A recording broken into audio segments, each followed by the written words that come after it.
عبد الله، الكثير من الرسائل وموجهة للحكومة للنواب وأيضا لكل المواطنين المغاربة. نعود معك إلى مضامين هذا الخطاب وما لفتك فيه. أولا، الملاحظة الأولى هي أن الملك يتحدث إلى البرلمان باعتبار أن البرلمان سيبقى حتى يكمل ولايته البرلمانية، وبالتالي يوجه رسائله إلى برلمانيين ويطلب منهم أن يمارسوا أدوارهم خلال هذه السنة الأخيرة من ولايتهم التشريعية بالنحو الذي تحدث عنه.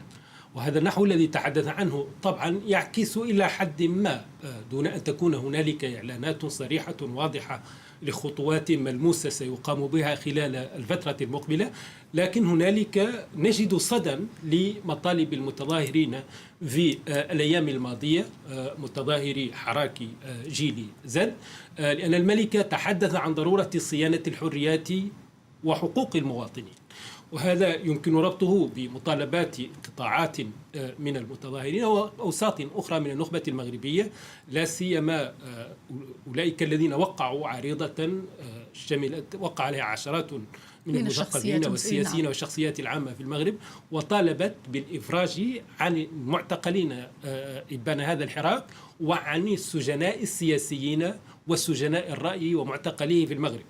وثم إننا نجد أيضا كذلك في الأولويات التي حددها الملك للعمل التشريعي خلال هذه السنة الأخيرة من الولايات البرلمانية صدى للمطالب الحراك الذي خاطب الملك طالبا منه أن يجعل من مسائل وقضايا التعليم والصحة والشغل أولويات للعمل الحكومي والعمل العام في المغرب خلال الفترة المقبلة.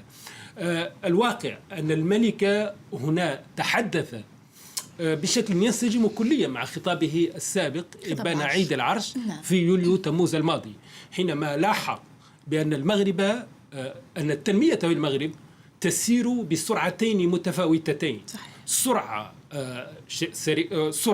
لافتة وملحوظة ونشهدها في المدن الكبرى وفي الشواطئ المغربية، حينما نرى القطارات فائقة السرعة ونرى الموانئ الحديثة والمطارات. هذه الواجهة التي كثيرا ما تعجب الزوار الأجانب، ولكن بالمقابل هناك مغرب الأعماق، مغرب الجبال ومغرب الواحات الذي يعاني من تهميش وما زالت وتيرة نموه بطيئة. والملك قال بأنه يجب على البرلمان وعلى العاملين في الحقل العام، وهذه إشارة واضحة إلى البرلمانيين الذين تنبثق منهم الحكومة في ظل النظام المغربي، أن يجعلوا من تسريع عملية التنمية في هذه الفضاءات، أي الفضاءات الجبلية والواحات، أولوية للعمل الحكومي في الفترة المقبلة. هذه هي الخلاصات التي يمكن أن نستخرجها بشكل سريع من مضامين هذا الخطاب. طيب، سؤال بسيط. يعني الملك محمد تحدث عن تكافؤ الفرص، عن تطور العقليات، وعن ربما ثقافة النتائج، وهي إشارة للبرلمانيين ممثلين عن الشعب وأيضا للحكومة على ربما تسريع ثقافة النتائج والعمل على مشاريع تنموية وتحقيقها. هنا أيضا يمكن للمستمع وللمشاهد أن يجد صدى لمطالب عدم نجاعة أو نواقص الحكم الرشيدي في المغرب، لأن القائمين على هذه المشاريع غالبا ما يتهمون بالفساد. لذلك نجد أن الرسالة المفتوحة للملك التي وجهتها إليه هذه الشخصيات العامة المغربية التي تحدثنا عنها قبل قليل تشير بل إنها تركز على ضرورة محاربة الفساد ومحاربة الزبونية. والفساد والزبونية يعتبران أمران أضرا بالكثير من المشاريع الحكومية في المغرب في العقود والسنوات الأخيرة. وبالتالي فإن الملك حينما يتحدث عن ضرورة ترشيد العمل العام وعن ضرورة تنفيذ البرامج التي يتم إقرارها من قبل السلطة، تنفيذها على أرض الواقع حتى تتحقق، فإنه يشير إلى أو أننا نجد صدى فعلا لتلك الانتقادات التي تتحدث عن الفساد وعدم النجاعة وتتحدث عن الزبونية لدى القائمين على تنفيذ تلك المشاريع. جزيل الشكر لك عبد الله العلي. نذهب إلى القنيطرة الآن وسيد إدريس السدراوي رئيس الرابطة المغربية للمواطنة وحقوق الإنسان. سيد إدريس أهلا بك معنا، ونحن تابعنا وأنت أيضا تابعت هذا الخطاب الملكي. هل برأيك جاء متناغما مع مطالب الحركة الشبابية؟ أكيد أن الخطاب تضمن العديد من الإشارات التي تؤكد المطالب الاقتصادية والاجتماعية، وكان خطابا حقوقيا تضمن العديد من القراءات لواقع المغرب، حيث تحدث ملك المغرب عن أن 30% من التراب الوطني تعاني التهميش، وهذا رقم خطير أن يصدر من مؤسسة ملكية، وهو اعتراف بالواقع السيء. وتحدث عن المناطق الأكثر هشاشة، والخطاب تضمن كلمة العدالة الاجتماعية عدة مرات، وبالتالي فهو كان منسجما ومع المطالب، وأكد تلك المطالب كما أضاف ملك المغرب بشكل واضح أن الحقوق يجب أن تحترمها السلطات، وهو أيضا في إشارة إلى ضرورة احترام الأشكال النضالية والأشكال الحقوقية التي لا تتجاوز القانون.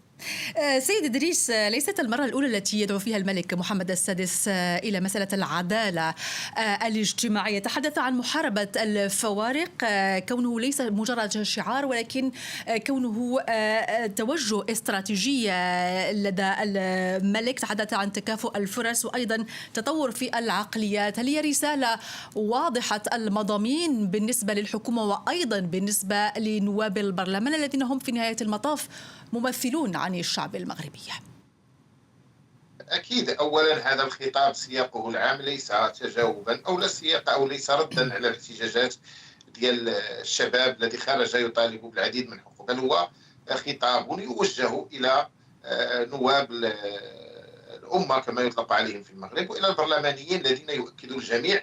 أنا اليوم أتفاجأ كسابق الدورات الافتتاحية كيف أن البرلمان مملوء عن آخره، في حين أن مع المشاريع مهمة غاب جل هؤلاء البرلمانيين، وبالتالي فالخطاب كان موجها إلى نواب الأمة، وبالتالي أعطى واحد العديد من الإشارات التي تؤكد على أن هناك مطالب حقيقية مرتبطة بالحقوق الاقتصادية والاجتماعية والثقافية للشعب المغربي التي خرج الشباب ليعبر عنها، وفي مقدمتها الصحة والتعليم وكذلك الكرامة والعدالة الاجتماعية. وبالتالي فكانت هناك إشارات، علما أن هذا الخطاب موجه إلى البرلمانيين بمناسبة افتتاح الدورة البرلمانية. نتمنى صادقين أن ننتظر في الأيام المقبلة أو في الشهور المقبلة خطابا يوجه إلى الأمة لكي تكون هناك إجراءات واضحة يتم اتخاذها في حال استمرار الاحتجاجات وفي حال عدم تجاوب الحكومة مع المطالب ديال المواطنات. ابقى معي سيد إدريس. نعم، ابقى معي سيد إدريس. أعود إليك عبد الله، تريد أن تعلق؟ لا، لأن في الواقع حينما نأخذ هذا الخطاب نجد في الواقع بأن الملك مرة أخرى يثبت إلى حد كبير دقة تشخيصه للوضع المغربي، لأن الملك عام 2014 تساءل إلى أين ذهبت ثروة المغرب؟ هل استفاد منها كل المغاربة أم استفادت منها فقط فئات محدودة؟ وفي 2017 صرح الملك بإخفاق النموذج التنموي الوطني الذي قال آنذاك إنه لم يفلح في تقليص الفوارق بين الفئات الاجتماعية وبين الأقاليم في المغرب، وأنه لم يحقق العدالة الاجتماعية. ونعرف أنه أيضا كذلك في خطابه في يوليو تموز الماضي أشار إلى أن المغرب لا زالت التنمية فيه تسير بوتيرتين متفاوتتين جدا.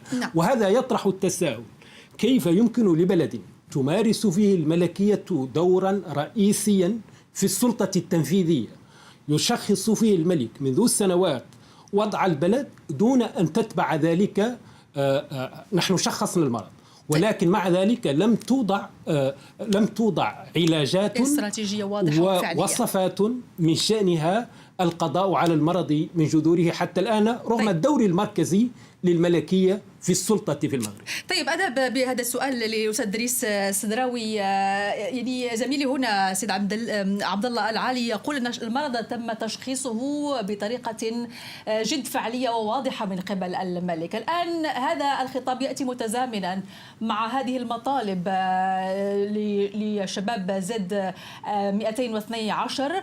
هل تتبع ربما مضامين هذا الخطاب وإن لم يكن ربما موجها لهؤلاء الشباب إجراءات فعلية تجسد هذه الإصلاحات الجوهرية التي يطالب بها هؤلاء الشباب وأيضا معها جزء كبير من المجتمع المغربي؟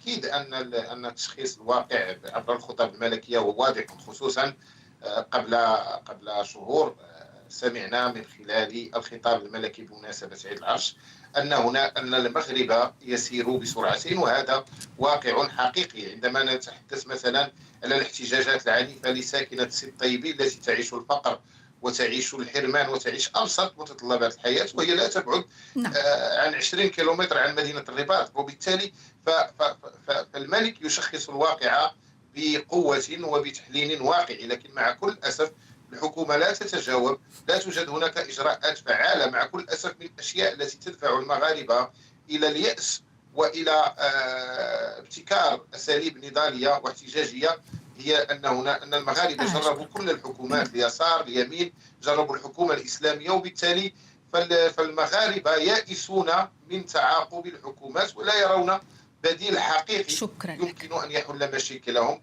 في الآجال القريبة. الأصدقاء ديالي، مرحبا بكم في قناتنا وقناتكم ماروك نيوز أخبار المغرب.